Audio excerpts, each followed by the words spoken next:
Bien, on vit un peu plus longtemps, alors profitons-en plus longtemps.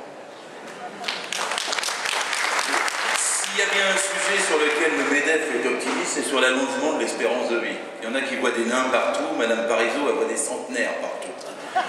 Mais la biologie du corps humain n'est pas pour autant modifiée entre 55 ans et 65 ans. L'espérance de vie en bonne santé, c'est 63 ans pour les hommes et 64 ans pour les femmes, 59 ans pour les ouvriers. Et à partir du milieu, dès la cinquantaine, le travail est dur pour tous. Devant les machines dangereuses ou dans les bureaux.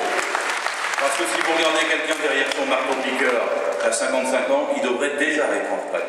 Si vous regardez une infirmière, vous allez la faire travailler jusqu'à 62 ans, elle va mettre ses lunettes pour chercher votre veine.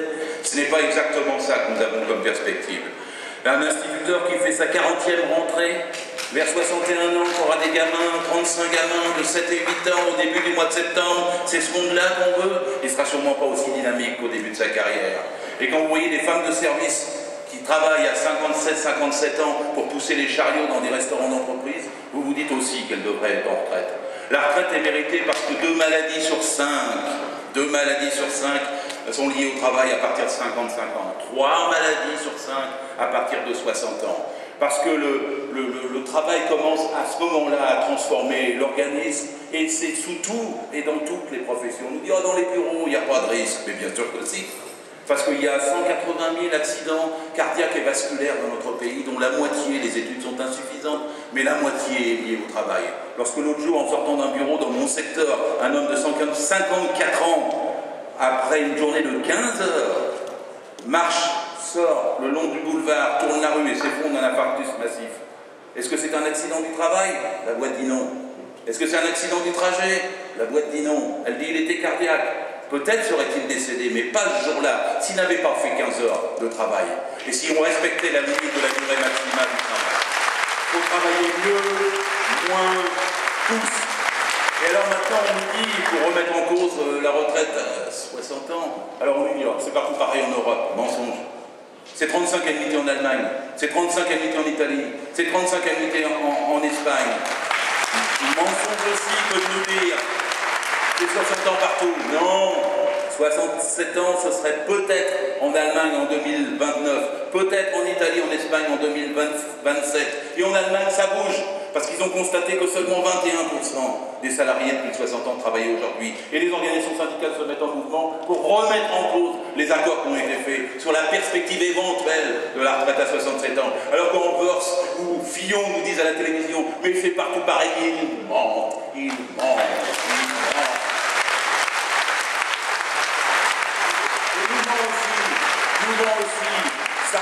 Sarkozy. Alors Sarkozy s'est réveillé le 8 septembre au matin ayant entendu les manifestants et a décidé de faire passer le taux de pénibilité pour avoir droit encore à la retraite à 60 ans de 20 à 10%. En juin, quand il a fait son premier projet de loi, il pensait qu'il fallait 2 rotules cassées, 2 poignets cassés, 2 hauts coudes cassés, la totalité de la colonne vertébrale prise et les 2 poumons en pis de poussière pour avoir les 20% nécessaires à être éventuellement mis en disponibilité pour garder la retraite à 60 ans et ne pas aller directement du boulot au tombeau. Ça, c'était en juin. En septembre, mais toujours au cas par cas, parce qu'on nous trie maintenant comme des bestiaux. Ce n'est pas un droit acquis pour une branche dans un métier, comme par exemple le bâtiment où il y a 1 100 000 salariés qui mériteraient tous la retraite à 55 ans. Non, on va nous trier, on va nous examiner. Il y aura des commissions tripartites sous la direction de l'employeur, avec la médecine au travail dont je vais dire un mot à l'instant. Et ces commissions tripartites chercheront à voir. Alors en juin, c'était 10 000 lauréats. Et maintenant, c'est 30 000 lauréats.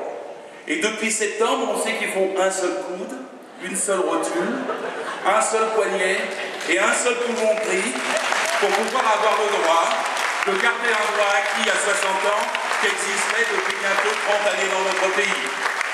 Et on va compter, puisqu'il va falloir compter en fonction des critères pénibilité.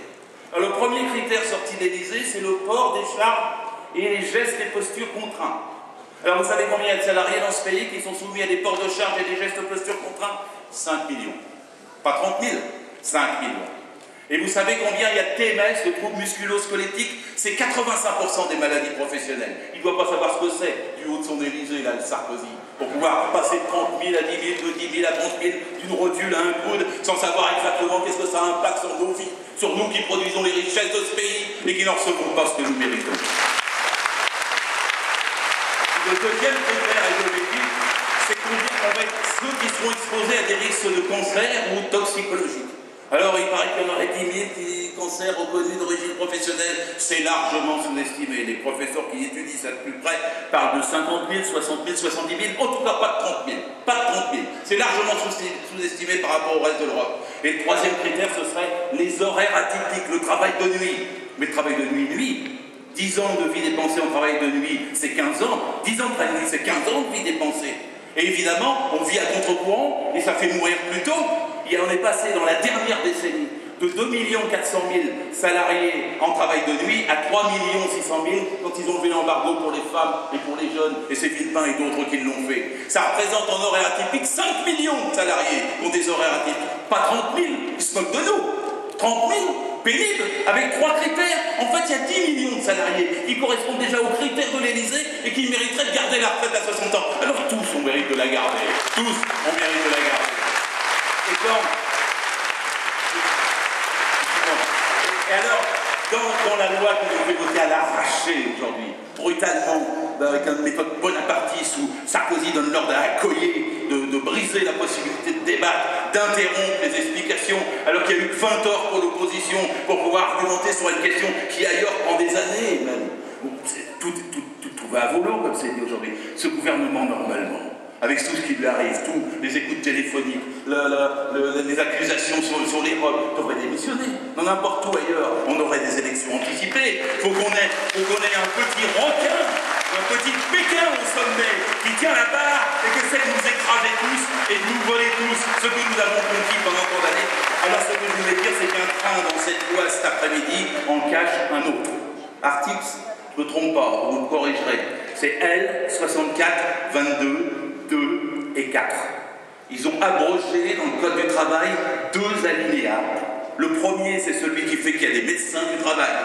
Et le deuxième, c'est celui qui parle d'une relative indépendance de la médecine du travail. Chers amis, nous n'avons plus depuis cet après-midi de médecine du travail. Elle a été supprimée lâchement, silencieusement, sans un bruit, sans qu'il y ait un débat, sans qu'il y ait une mobilisation, sans qu'un journal en parle, sans que ça fasse la une des journaux télévisés. Quelque chose qui en 1945 était une magnifique médecine de prévention. Nous en avions deux, la scolaire et le travail. La prévention vient d'être abrogée en douce dans le cadre de la loi cet après-midi, en même temps par ce bonhomme qui prétend s'occuper de notre pénibilité, qui prétend dire qu'on va trier les gens et que ce sont les médecins du travail qui le feront, il supprime de l'autre main les médecins du travail. C'est intolérable d'accepter ça dans un pays comme le nôtre. Intolérable. Et c'est une réponse pour que vous soyez le 23 septembre en colère, nombreux, 3 millions, 4 millions, faut arrêter ça. Il faut faire le travail de conscientisation, de développement, tous autant que nous sommes, pour qu'il y ait non seulement 73% d'opinion pour nous, mais 80-85% puisqu'ils soient acculés au retrait. Merci. Merci.